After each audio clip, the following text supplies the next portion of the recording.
This week's hometown hero can be described as humble and passionate. Since retiring in 2009, he's dedicated his time to helping those in Warren and surrounding areas. Through his work with St. Vincent de Paul, he's been able to do just that. 33 News Weekend anchor Brandon Jaycees has that story.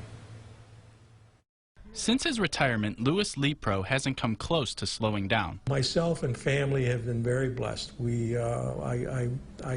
I can't even begin to tell you how blessed we've been. And when I retired, I felt that to not give back to the community and the people would be, to me, actually a sin. It would be wrong.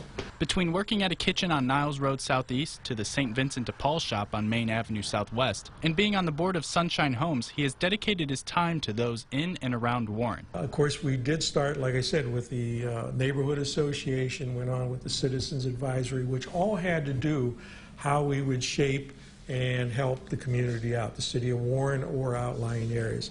Lepro is going on 5 years as district president of St. Vincent de Paul in Trumbull County. We have a tremendous group of people.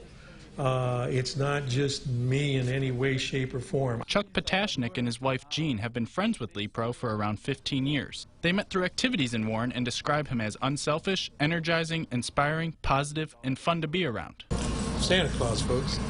Martin Luther King probably had a great insight when he talked about judging people not on their gender or color, but on the content of their character.